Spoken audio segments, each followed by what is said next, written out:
es interesante ver cómo todo el libro de los Salmos, pues lo que habla es de la alabanza, de la adoración, de la intimidad con Dios, porque alabanza y adoración tiene que ver con la entrega de todo lo que soy, de todo lo que pienso y de todo lo que siento a los pies, sometido y rendido a los pies del Señor Jesucristo. Eso es alabanza y eso es adoración.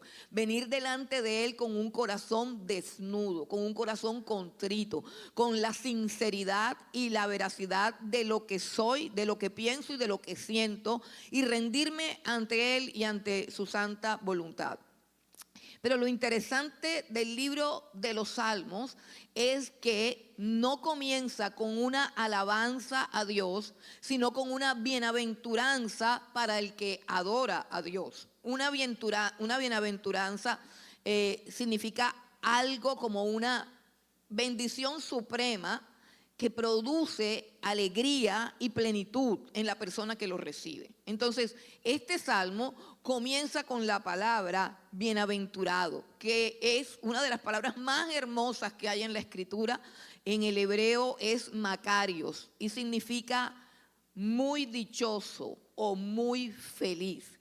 Y eso nos muestra la relación perfecta que hay entre la felicidad y la adoración. ¿Por qué? Porque la adoración es la razón por la cual Dios nos creó. La Biblia dice claramente desde el Génesis hasta el Apocalipsis que Dios nos creó para la alabanza de su gloria. Pero la ruina, la perdición del ser humano y toda enfermedad mental, emocional, tienen que ver con que el ser humano ya no vive para alabar, contemplar y glorificar a Dios, sino para alabarse, contemplarse y glorificarse a sí mismo. Ese es el problema, esa es la enfermedad, ese es el gran pecado y eso es lo que está llevando a muchísimas personas a su propia ruina. Ese exceso de yo. Ese exceso de ego, esa incapacidad de salir de nuestra miseria, de nuestra mezquindad y contemplar la gloria de Dios, porque ese acto, aunque en cualquier mente pudiera parecer algo ridículo o algo como que yo no tengo tiempo para esas cosas porque tengo muchos problemas, la gente orgullosa no adora porque tiene muchos problemas, porque tiene muchas cosas, porque siempre está analizando la misma adoración. Entonces, esas personas son las que se enferman, esas personas son las que más sufren, esas personas son las que nunca llegan a conocer la bienaventuranza del adorador. O pongámoslo en una palabra más corriente, la felicidad del adorador. Entonces el libro de los Salmos no comienza exaltando a Dios, sino comienza proclamando que el adorador es supremamente dichoso, supremamente feliz. Por lo tanto, nos debiera importar muchísimo ser adoradores, como los adoradores que Dios busca, adoradores en espíritu y en verdad. La adoración no debe ser el segmento del culto que despreciamos llegando tarde porque queremos oír la palabra de Dios nada más y lo demás no nos importa. La adoración debe ser de alta estima porque es lo que sana nuestras almas, lo que restaura nuestros corazones, lo que nos llena a la plenitud y a la realización, porque aunque no lo creamos o no entendamos, fuimos creados para la alabanza de la gloria de Dios. Entonces, con base en eso, nosotros podemos hablar de hecho, hay toda una teología acerca de la felicidad, acerca del gozo, acerca de la alegría. Estar alegres en Dios, es un deber, porque de esa manera glorificamos a Dios. El Salmo 37, versículo 4 dice, deleítate a sí mismo en el Señor y Él te concederá las peticiones de tu corazón. ¿Qué significa eso? Que sea tu deleite personal, el deleite tuyo, el deleite de tu alma, que sea el Señor. Cuando eso suceda en tu corazón, Dios te concederá todas las peticiones que hay en ese corazón. Es supremamente importante ese deleite. De hecho, Uno de los autores que más admiro, pero no se los recomiendo, de verdad no se los recomiendo, porque es un poco complejo y enredado al escribir, pero uno de los autores que más admiro es el pastor John Piper. Es uno de los teólogos más grandes que ha habido en la humanidad y poca gente puede aprovechar o entender la profundidad de lo que este hombre dice. Creo que este es un hombre que está como que adelantado de siglos en cuanto a su conocimiento de Dios. Y él tiene una teología llamada el hedonismo cristiano, que eso suena tétrico, ¿cierto? Hedonismo. ¿Saben qué es el hedonismo? El hedonismo es el gusto por el placer, la inclinación a vivir en un completo placer siempre, el rechazo de todas las cosas que puedan producir desagrado, fastidio, dolor, etc. Hedonismo. Pero él habla de algo que se llama el hedonismo cristiano, porque él dice que Dios es más glorificado cuando nosotros estamos satisfechos en Él. Sí ve que es un principio y es 100% centrado en lo que dice la Escritura de que fuimos creados para su gloria. Y en el momento en que nosotros nos ubiquemos en ese lugar y nuestro corazón, nuestra mente, nuestras fuerzas y nuestros sentidos estén enfocados en vivir para la gloria de Dios, todo lo demás se ordena, todo lo demás se arregla. También tenemos el Salmo número 100, que dice que entremos por sus puertas con alegría, con alabanza, con júbilo. Yo no sé si esos salmos están acá, sí, mira que están acá. Salmo de alabanza, cantad alegres a Dios, habitantes de toda la tierra. ¿Cómo tenemos que cantar? Alegres. ¿Qué más sigue? Ok, listo, dejémoslo ahí. También tenemos con base en eso que él dice, porque es Salmo 100, versículo 1, me faltó el versículo 2, pero bueno. En Deuteronomio 28, 47, dice algo más fuerte. Quiero que lo leamos. Dice Dios, porque no serviste al Señor con alegría.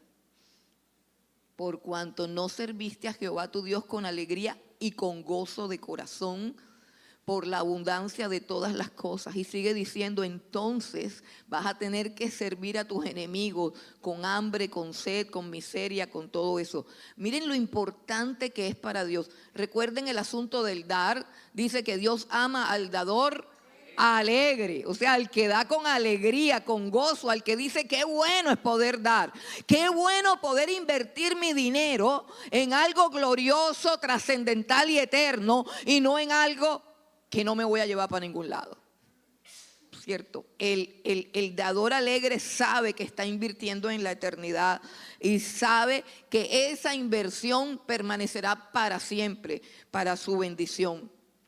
Bueno, también tenemos al profeta Malaquías que estudiamos hace poquito y Dios se quejaba de que los servían así como con fastidio, y de ese Malaquías 1, versículo 13, que dijeron cuando servían al Señor, ay, qué fastidio, ay, qué fastidio.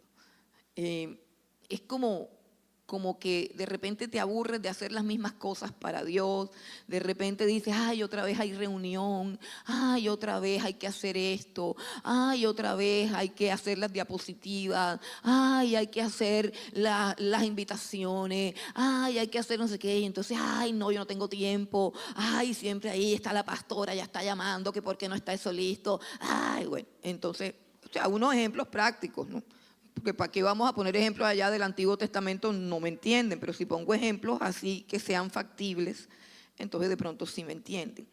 Bueno, el secreto de un buen adorador está en su corazón, en su corazón, en su corazón. Y vamos a mirar lo que dice el Salmo 1 acerca del adorador. Pues lo primero que dice el Salmo 1 acerca del adorador es que es feliz, es que es dichoso. Si usted quiere encontrar la felicidad, encuentre al Dios y adórelo. Encuentre a Dios y encuentre 1000 razones para adorar a Dios que son fáciles de hallar. Pero lo que miramos aquí acerca del adorador, lo que dice aquí acerca del adorador es muy importante porque habla de las cosas de su carácter. Y lo primero que muestra aquí de un buen adorador, y oídos sintonizados, un buen adorador rechaza algunas cosas. Y vamos a mirar las cosas que rechaza un adorador. Y yo quiero que cada uno de nosotros examine su vida, porque podríamos estar encontrando el secreto de las tristezas, de los enojos, de las rabias, de las amarguras. Un buen adorador rechaza 3 cosas. Dice, bienaventurado el varón que no anduvo en consejo de malos, ni estuvo en camino de pecadores, ni en silla de escarnecedores se ha sentado. 3 cosas que él rechaza. 3 cosas que él no tolera. 3 cosas a las cuales dice no. No importa si se molestan los demás. Lo primero que dice es que él no estuvo en el consejo de los malos. El consejo de los malos tiene que ver con las conversaciones de cierto tipo de personas o de las personas comunes, que son conversaciones basadas en todo lo malo que pueden llegar a hacer o todo lo malo que hicieron. Es decir, anoche me emborraché y luego llegué tarde a mi casa y partí esto y mi mujer se puso brava y eso no es todo. Y ustedes no han visto ese tipo de conversaciones así y otras que no vamos a traer a colación acá porque no hacemos parte de eso, donde la persona se jacta de todo lo malo que hace. Conversaciones donde la gente entra como en planeación de lo que va a hacer. Eso es el consejo de los malos. Y dice Pablo en su primera carta a los Corintios, capítulo 15, versículo 33, dice que no erremos. No erremos porque las malas conversaciones corrompen las buenas costumbres. Corrompen las buenas costumbres. O sea, que usted no crea que haciéndose el diplomático, haciéndose el cristiano de avanzada, el cristiano que no es legalista. Usted dice, no, es que yo por razón de mi trabajo, por razón de mis circunstancias, por razón de lo que sea, yo me tengo que llevar bien con todo el mundo. Pues usted no es cristiano entonces. No es cristiano, porque el cristiano no se puede llevar bien con todo el mundo. No puede, es imposible. Ese tipo de conversaciones corrompen. Efesios capítulo 5, vamos un momentico a Efesios capítulo 5, no sé si esté por acá. Efesios 5, mire lo que dice, que no hablemos de estas cosas. ¿Ustedes no se han dado cuenta que hay gente que le encanta sin motivo ni razón meter el tema a colación? Estamos hablando de otra cosa y de repente aparece el tema.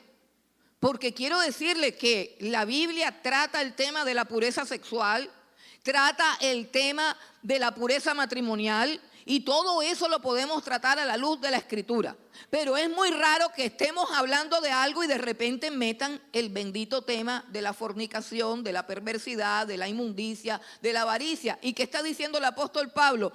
Que ni siquiera se nombre entre nosotros, que en nuestras conversaciones todas las depravaciones, cochinadas, porquerías que están de moda en el mundo como expresión del libre pensamiento y del libre desarrollo de la personalidad, que eso no sea el tema de nuestras conversaciones, porque muchas veces hay cierto morbo, hay cierto deleite. Vea, y yo conocí ministros de Dios que en aras de hablar de estas cosas, se deleitaban hablando en estas cosas, y eso ya muestra que hay una interna perversión reprimida en el corazón.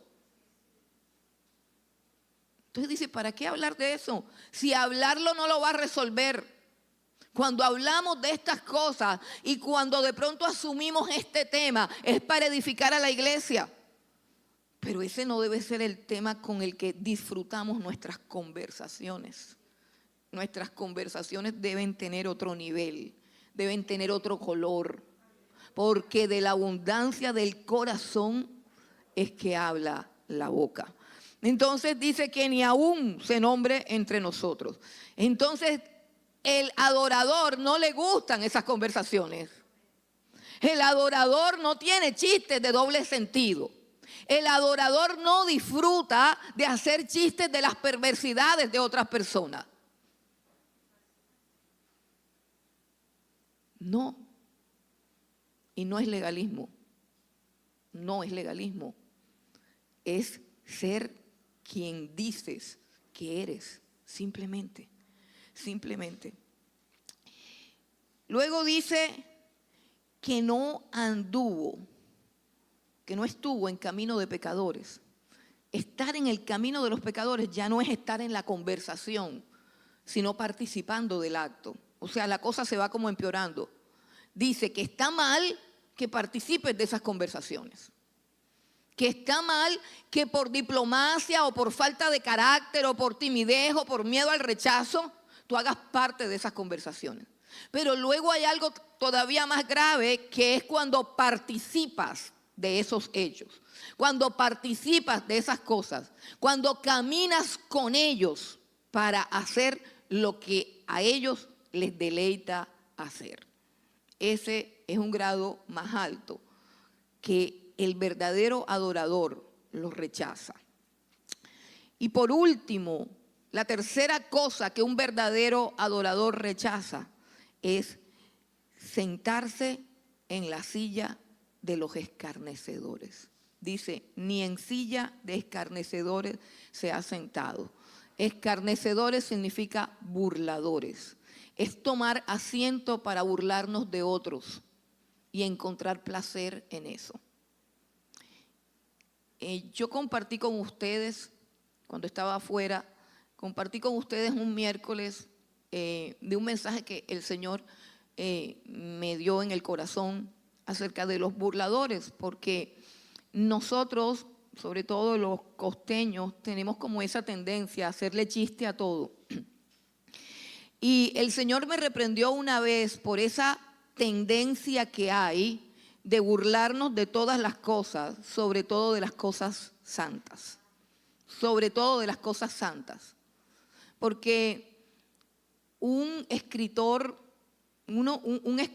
antiguo que se llama A.W. Tozer, escribió algo bien impactante y dijo que una de las artimañas de Satanás para arrancar la palabra que se siembra en tu corazón es cuando, terminada la predicación o terminado el culto, comienzan a hacer chistes de lo que se dijo o de lo que pasó. Todos esos chistes que tienen que ver con burlarse de las manifestaciones del Espíritu Santo. Todos esos chistes que tienen que ver, y lo digo porque yo participaba en eso. Pero yo creo que cuando estamos caminando con Dios, tenemos que ir dejando muchas cosas. Y por eso estoy segura que estoy caminando con Dios. No porque sea perfecta, sino porque día a día, Dios me dice, deja esto y deja esto. ¿Y cuándo sé yo que una persona no camina con Dios? Cuando pasan los años y es igualita. Los mismos chistes, la misma burla, la misma irreverencia, el mismo carácter. No hay una sombra de que se deje moldear por Dios. Entonces, antes sí, pero ya no. Esas burlas acerca del Espíritu Santo, acerca de las lenguas, burlas acerca de las situaciones que suceden en la iglesia, burlas acerca de un hermanito, de un ministerio, burlas, chistes, con todo lo que es sagrado. Con todo lo que es sagrado. De las cosas sagradas no se puede hacer chiste. De la predicación de la palabra no se puede hacer chiste. De las manifestaciones del Espíritu Santo las puedes examinar y evaluar porque pueden ser del Espíritu y pueden ser de la emoción, pero aún así no se puede hacer chiste. Porque hacer chistes de las cosas sagradas es una técnica diabólica para arrancar del corazón la palabra que Dios ha sembrado. Entonces, dice que este es el último nivel, una silla de burladores. O sea, me siento y tomo placer en burlarme de las cosas, en ponerle apodos a los siervos de Dios, a los ministros de Dios, a los que sirven a Dios, a los líderes. Burlarnos de cualquier cosa para ridiculizar lo que es sagrado. Esa es una herramienta poderosa y la usa Satanás. Tenemos que tener mucho cuidado con eso. Esas tres cosas atentan contra la adoración. Mire, y las personas que tienen ese carácter, tú no las vas a ver con ojos cerrados adorando a Dios. No las ves, no pueden. La persona que tiene ese carácter así, que le gusta el doble sentido, que le gusta la vulgaridad en algunos aspectos, que le encanta el temita de la impureza sexual, que le encanta burlarse de otros hermanos, de otras denominaciones, todas esas personas nunca las vas a ver con los ojos cerrados adorando a Dios. ¿Por qué? Porque es que si ellos se burlan de eso, no podrían hacerlo porque se burlarían de ellos mismos. Es decir, es que hay como que cierto orgullo en que yo no bajo la mirada, en que yo no me quebranto, en que yo no levanto las manos, en que yo no tiemblo ante su presencia. Hay cierto orgullo, como cierta arrogancia, cierta indiferencia y frialdad, porque no han conocido a Dios. Hay una forma de asumir las cosas sagradas, donde la irreverencia, donde el no conocimiento de Dios queda claramente demostrado. Entonces, hermano, el adorador, el que encuentra su felicidad en Dios, porque solamente allí es que se puede encontrar, en ningún otro lugar, aborrece estas tres cosas. No participa de esas conversaciones, no participa de sus acciones y tampoco se sienta a burlarse de nada. De las cosas sagradas no se burla. ¿Cuáles son las cosas que prefiere un adorador feliz, un adorador bienaventurado?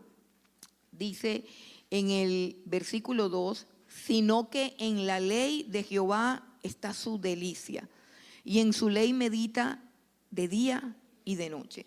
En la ley de Jehová está su delicia. Recuerden el versículo, deleítate a sí mismo en el Señor. Y podría sonar como un trance, pero no es un trance. Abres tu Biblia y te encuentras con la mente, con el corazón de Dios. Y sin duda que es una mente y un corazón mucho más puro, mucho más limpio, mucho más excelso. Un corazón que no te alcanzas a imaginar, pero el contacto de tu pensamiento, el ejercicio de tu mente para absorber esa verdad acerca del carácter de Dios, va a traer placer a tu vida, va a traer paz a tu vida. En su ley medita de día y de noche. No es el religioso que viene el domingo, cuya Biblia queda abandonada, a veces la dejan abandonada aquí, que se nota que no la abren en toda la semana. Eso no es deleitarse en la palabra de Dios. El que se deleita en la palabra de Dios es aquel que ha encontrado el verdadero sabor de su palabra. Aquel que ha experimentado estar de pronto en un momento de tristeza, de dolor, de angustia, abrir la Biblia y sale un versículo del trono de Dios, pero está escrito ahí, pero llega a lo profundo de tu corazón y cambia por completo tus emociones, tus sentimientos, tu percepción, tu estado de ánimo y la forma como te manifiestas al mundo. Todo lo cambia. Un solo versículo de la palabra de Dios. Y acuérdense que la Biblia comienza diciendo que la tierra estaba desordenada y vacía, pero Dios dijo, sea la luz. Mi vida estaba desordenada y vacía hasta que yo oí la voz de Dios, hasta que yo oí la palabra de Dios. El que medita en esta palabra día y noche, no es el que viene el domingo para ver cómo está la prédica. ¿Cómo está la prédica? ¿En qué momento aplaudimos? ¿En qué momento gritamos? Si nos gustó, si no nos gustó, si estamos de acuerdo. Ay, vamos a hacerle exégesis, homilética, hermenéutica. Vamos a mirar para ver si está bien desarrollada. Vamos a notar si hay algún error doctrinal o una herejía. Y vamos a examinar la prédica para después traer un veredicto de que fue tremenda prédica. Eso no es un adorador. Eso no es un adorador. Ese es un adorador de la predicación, es un adorador de sí mismo, es un adorador del culto, es un adorador del ministerio de la palabra, de la oratoria. ¿Cuántos ministros de la palabra de Dios no han caído? Tremendos oradores, tremendos expositores de la palabra, y los hemos visto caer en un pecado que casi siempre tiene que ver con adulterio, casi siempre tiene que ver con fornicación, siempre tiene que ver con desvío de fondos, o sea que son básicamente las dos cosas, fornicación y avaricia. Recuerden cómo decía Pablo, pero fornicación y avaricia y palabra, de eso ni se hable, ni se nombre entre ustedes. ¿Por qué? Porque ese es exactamente lo opuesto al corazón de Dios. Exactamente el estorbo más grande para adorar a Dios es ese, la impureza, el amor por lo impuro, el amor por el dinero. Entonces, dice que en su ley medita de día y de noche. No dice que lee la Biblia de vez en cuando. En su ley medita de día y de noche. Bueno, esta actividad, en su ley medita de día y de noche, esta actividad es una actividad que produce placer, que produce deleite, sobre todo que produce sanidad. Produce sanidad en el sentido de que, está al revés, perdón.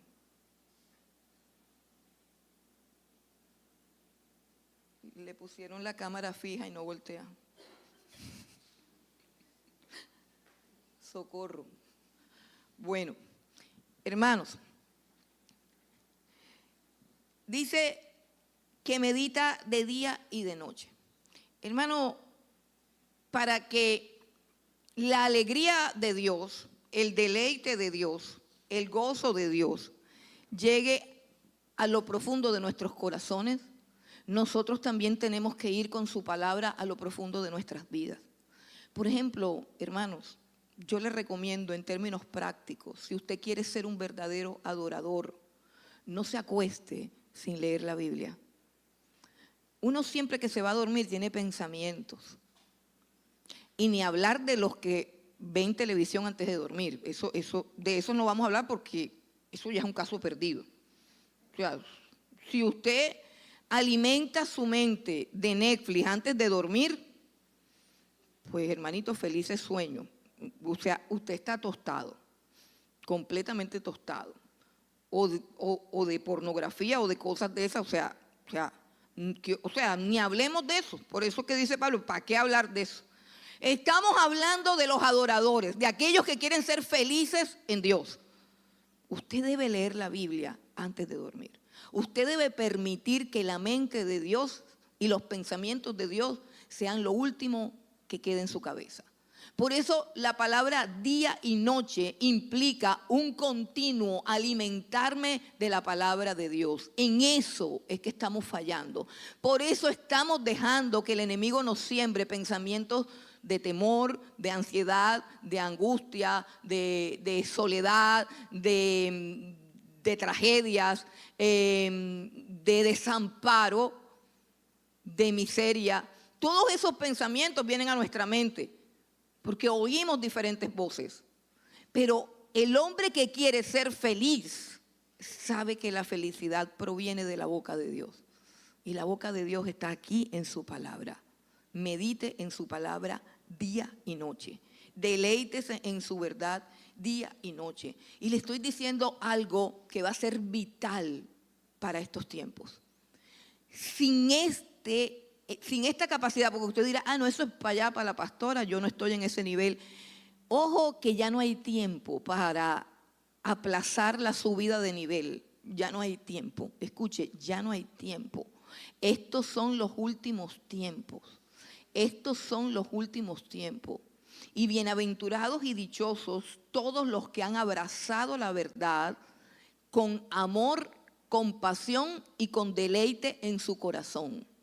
Porque ellos han recibido el ingrediente esencial de la salvación, que es el amor de la verdad. Y yo quiero que tú examines tu corazón en esta mañana y te preguntes si tú tienes ese amor por la verdad, si tú experimentas un deleite en la palabra de Dios, porque viene un tiempo donde va a reinar el engaño y la mentira. Segunda de Tesalonicenses capítulo 2, versículo 10. Segunda de Tesalonicenses capítulo 2, versículo 10. Viene una era de engaño. Viene una era de engaño. Usted no se da cuenta que a veces hablamos con personas acerca de lo que está pasando y esas personas, de lo que está pasando en nuestro país, nada más. Y esas personas dicen que no está pasando nada, que todo está bien. Y uno dice, pero mira lo que hizo, pero mira lo que sucedió, pero mira el desfile este, pero mira este señor, pero mira esta noticia, mira lo que hicieron con esta niña, mira lo que hicieron con este niño, mira quién es el que está ocupando cargos políticos, mira esto, mira lo otro. No está pasando nada. Ese es el espíritu del engaño. Así como el Espíritu Santo se llama el Espíritu de la verdad, así también Satanás, dice la Escritura, es padre de la mentira. Y su espíritu es la mentira. Y su mayor potencial es la capacidad de engañar y hacerte creer que no está pasando absolutamente nada. Y las personas que no aman la verdad son fácilmente engañadas por Satanás. La persona que no ama su Biblia. Dice que Satanás viene con todo engaño de iniquidad para los que se pierden. ¿Y por qué se pierden? No porque no hayan conocido la verdad, no, sino porque no recibieron el amor de la verdad para ser salvos. Oye bien lo que te estoy diciendo. Oír y decir, ah, sí, eso es así, pero no abrazar la verdad, no atesorarla, no permitir que quede en tu corazón, sino despreciarla, es no amarla. Y los que no tienen amor por la verdad van a ser engañados por Satanás, porque esa es su arma poderosa, el engaño. El engaño que te va a hacer creer que todo está bien, que no está pasando nada, que puedes pecar, que puedes seguir así, y dice que de repente vendrá la destrucción. Pero los que aman la verdad son guardados por Dios. La pregunta que te hago, sencilla es, ¿tú amas la verdad? ¿Tú tienes una Biblia en tu casa que abres con expectativa de que Dios te hable? Tú tienes una Biblia que está rayadita, arrugadita, que has abierto, que tiene manchitas inclusive de lágrimas, que has llorado sobre esa Biblia porque te has dado cuenta que Dios te ha hablado. ¿Tú has abrazado alguna vez ese libro como lo más grande que hayas recibido en tu vida? Eso es amor por la verdad. Y la pregunta es, ¿lo tienes o no lo tienes? Porque de eso depende tu salvación. Porque no recibieron el amor de la verdad. Porque cuando uno ama la verdad, también canta la verdad. No hay nada más dulce que cantar la verdad. El adorador se llena de esa verdad y luego esa verdad lo impulsa a cantar. ¿Sabe por qué? Porque una persona que es feliz canta. La expresión más alta de felicidad es cantar. La persona que no canta no es feliz. Podrá ser medio feliz, pero no ha conocido la dimensión de la felicidad. La persona que es feliz canta. Porque la canción o la música es la expresión de la felicidad y del gozo. En palabras no es posible expresar la felicidad. Por eso, cada vez que celebramos algo, ponemos música. ¿Por qué? Porque la música es la expresión de la alegría, la expresión de la felicidad. Pero si tú puedes cantar aquellos ritmos mundanos que le cantaban al despecho, al adulterio, a la traición, a 50,000 cosas que cantan las canciones, a la vulgaridad, al doble sentido, y ahora pues con el reggaetón a la pornografía, de la manera más cruda. Si tú puedes cantar todos esos ritmos y no puedes cantar una alabanza a Dios, no creo que seas feliz, ni por ahí jamás lo vas a alcanzar. No vas a alcanzar la felicidad. Dice que en su ley se deleita día y noche. Día y noche. ¿Cuándo? ¿Cómo? ¿Cuánta cantidad? Dice día y noche. Ahora miramos el resultado de esa actividad. El resultado resulta que se divide, se divide en el resultado interno, lo que pasa dentro de él, lo que pasa dentro de una persona que se deleita en su palabra, lo que pasa en el corazón de una persona que ha encontrado placer en su verdad, que ha logrado conectar con Dios a través de su propia Biblia. Escuche bien, ¿qué es lo que sucede internamente? Dice que lo primero que va a tener es, por supuesto, continuo deleite. Continuo deleite. Lo que hace el salmista es hacer una analogía o una parábola entre un árbol, o sea, está comparando a un hombre que se deleita en su palabra y que aborrece esas tres cosas, lo está comparando con un árbol que está plantado junto a corrientes de agua. No sé si usted ha tenido la oportunidad de bañarse en un río y que alrededor haya árboles. Eso se ve mucho en el interior. Yo aquí en la costa yo no he visto eso, pero de pronto hay, no sé. Pero en el interior sí hay. Hermano, las raíces de esos árboles que están alrededor de los ríos son inmensas, son gruesísimas. Tú puedes acostarte, meterte y acostarte en esas raíces. Es un árbol tal cual como lo describen aquí. Un árbol que tiene un tronco inmenso que por mucho que estires los brazos no lo vas a poder abrazar. El tronco es supremamente ancho, supremamente grueso y las raíces se hunden profundas en el río, porque para ese árbol no hay otoño, no hay sequía, no hay nada. Para ese árbol continuamente hay alimento, continuamente se está nutriendo. El árbol no experimenta lo que experimentan los árboles de otoño, los árboles en la sequía. Él no experimenta nada porque sus raíces están clavadas en el río. Entonces lo que está haciendo el salmista es hacer una comparación para que entiendas que si tu alma, si tu corazón, si tu mente se clava en la palabra de Dios, se conecta con la vida de Dios y a través de una lectura profunda e intensa, continua de la palabra de Dios, comienza a fluir en tu vida la vida de Dios. Así es sencillo, así es sencillo.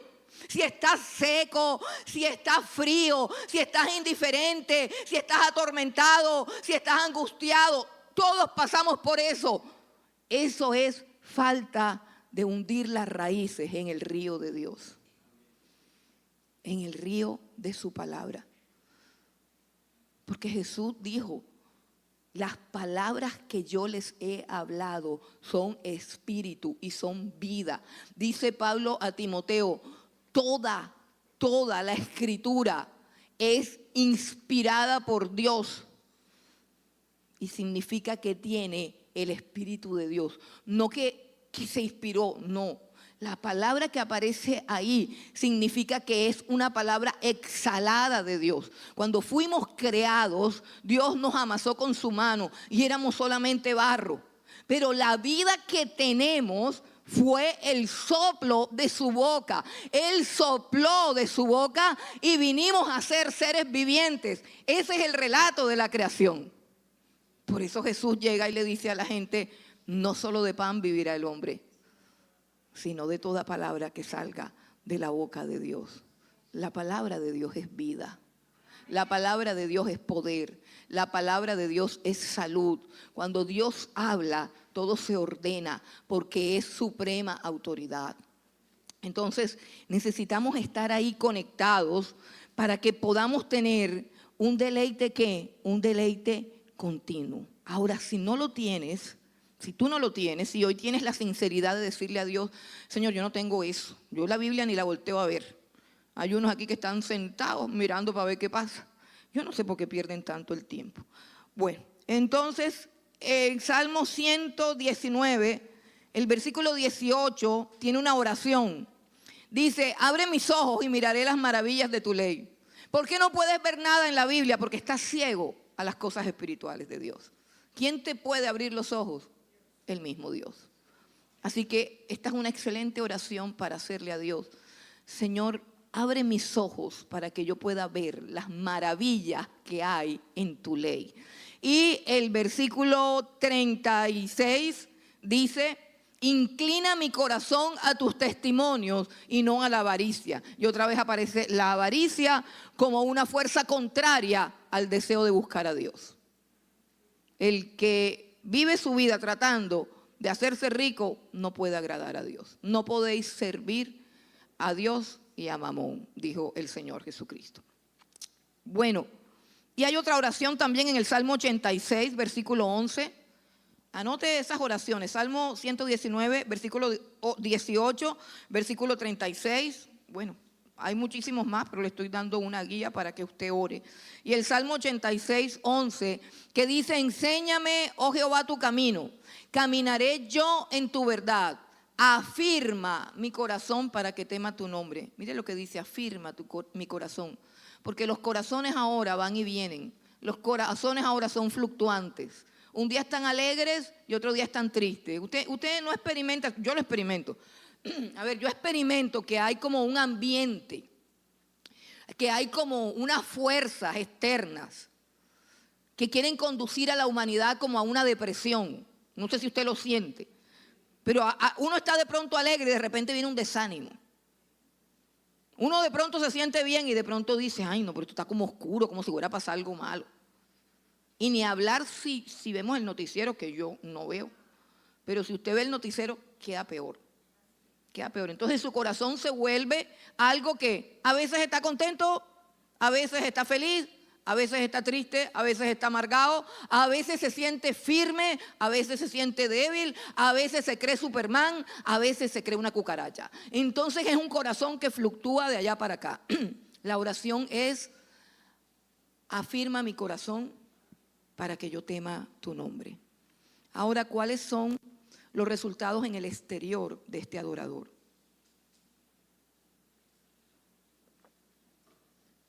En su interior, continuo deleite, permanencia, firmeza, pero ahora en su exterior.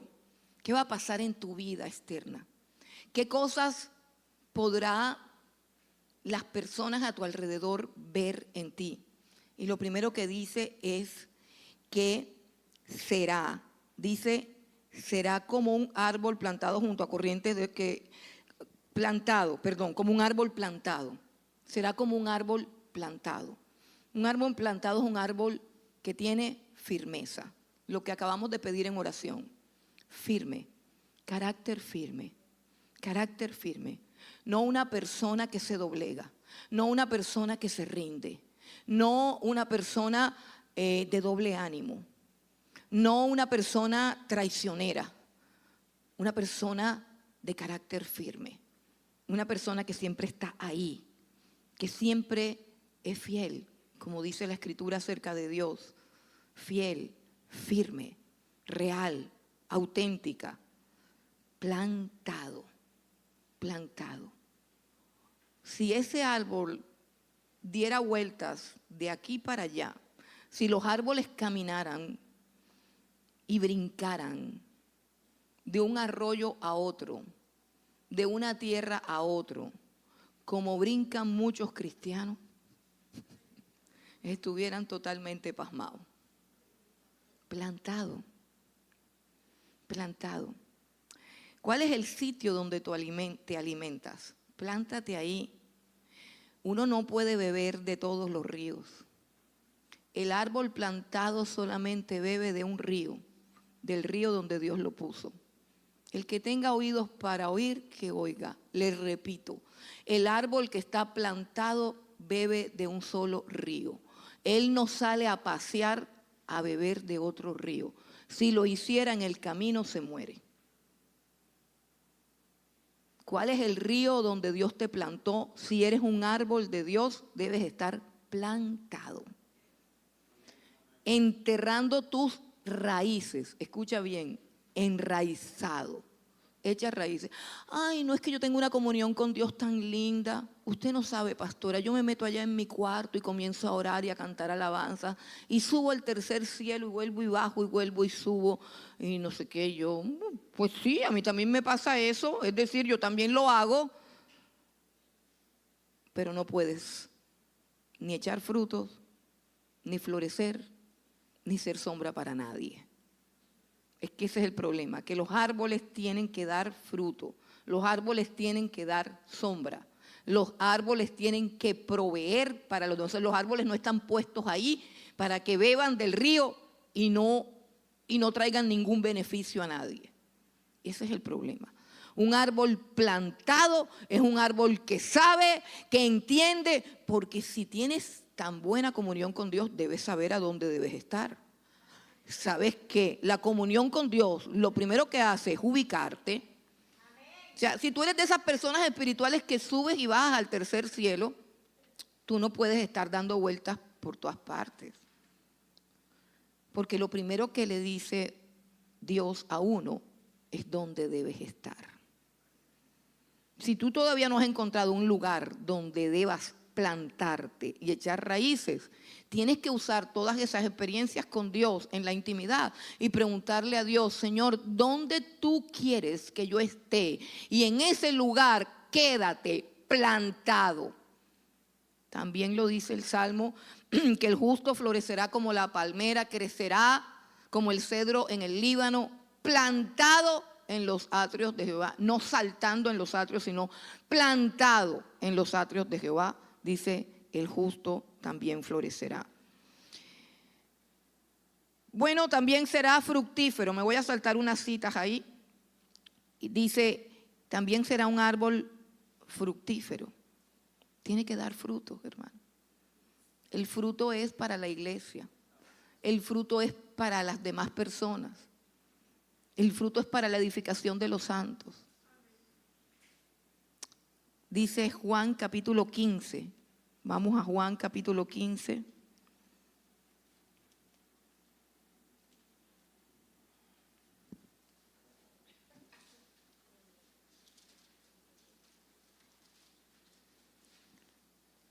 Vamos a leer solo, todos se van para su casa y como ustedes van a deleitarse en la palabra, les recomiendo todo el capítulo 15 de Juan antes de dormir.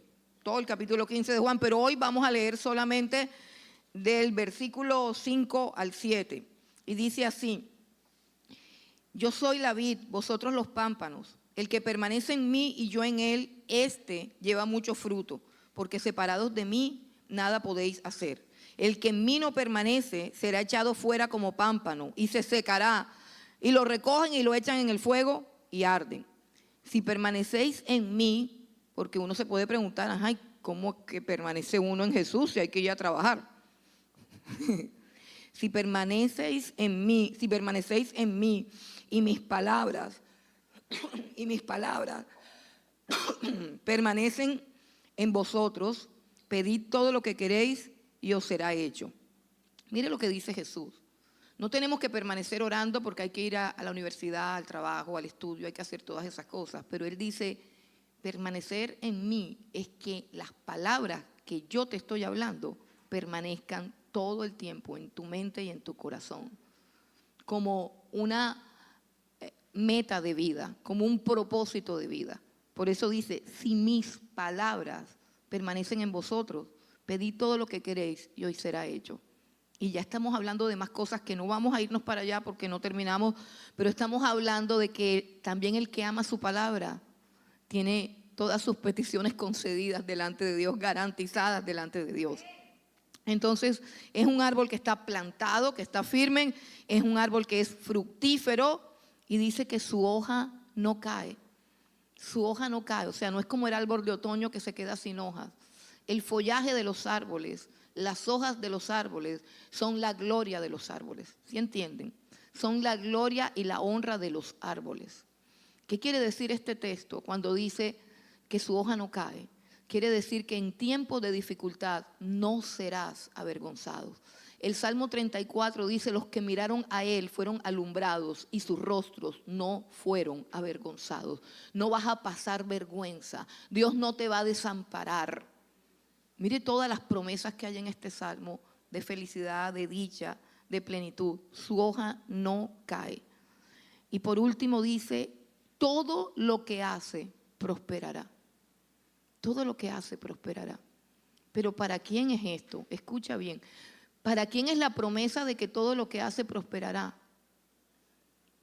Para aquel varón que es dichoso, que no anduvo en consejo de malos, que no estuvo en camino de pecadores, que no se ha sentado en silla de escarnecedores, sino que se deleita en la palabra de Dios día y noche y que encuentra placer en esa palabra, que está plantado en esa palabra, que está ubicado en el lugar donde Dios le dijo, que está sometido a la voluntad y a la mano soberana de Dios.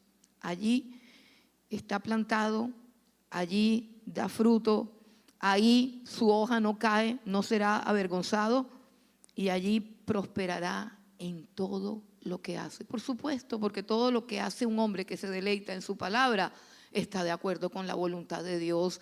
Y Dios lo bendice, y Dios lo ayuda, y Dios lo prospera en todo. Es un hombre que no experimenta frustraciones, que no experimenta derrotas, que no experimenta sinsabores. Es un hombre que puede tener pérdidas, pero no pierde el gozo, no pierde la fe, no pierde la esperanza, y sigue adelante. Y sigue adelante.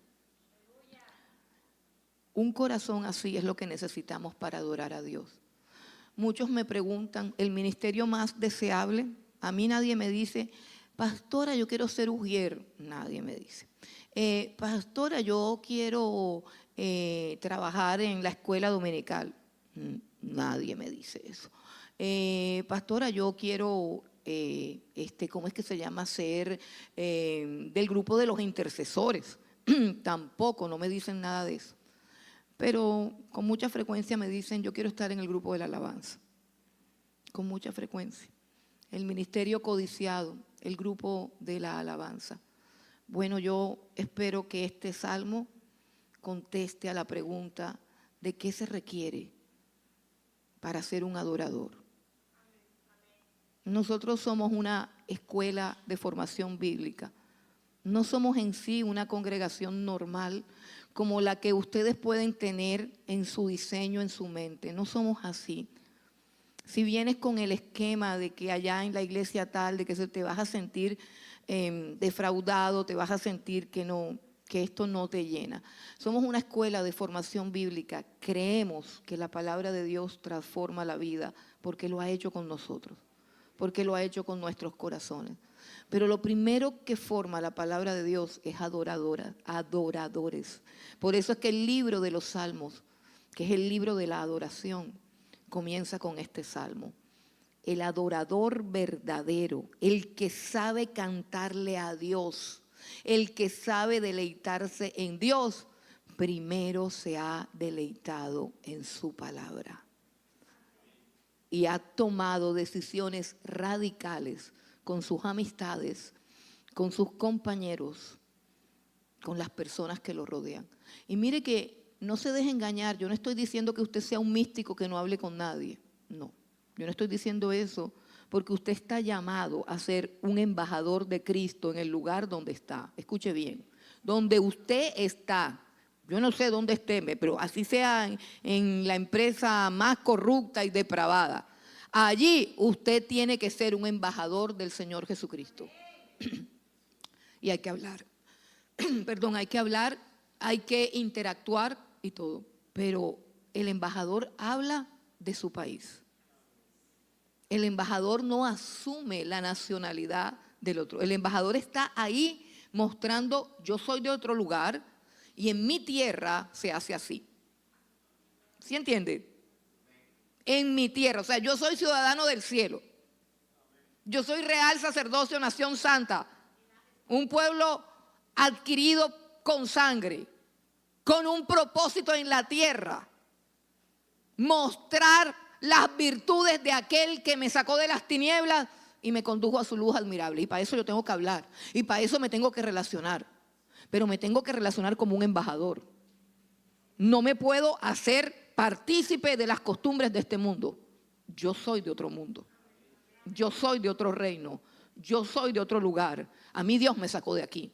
Y yo tengo que ir a rescatar más gente, hermano. A rescatar más gente. ¿Y dónde está la gente, hermano?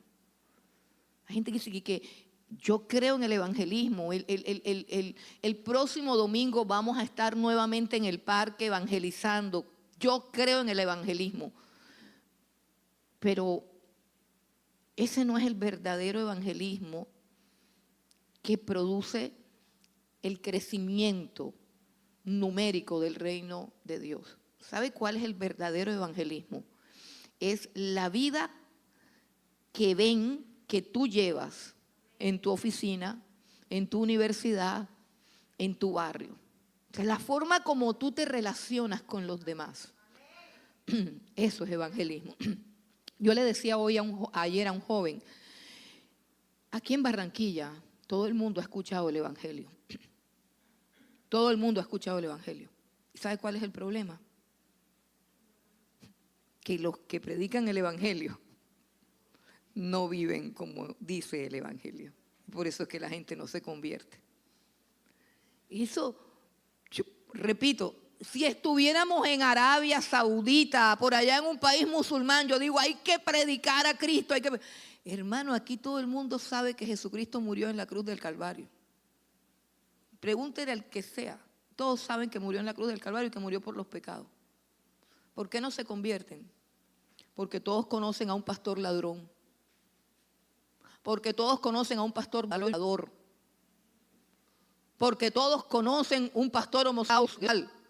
Porque todos han visto iglesias desmoronarse. Porque todos han visto a los músicos de la iglesia fornicando. Viviendo inclusive de peor manera que viven ellos.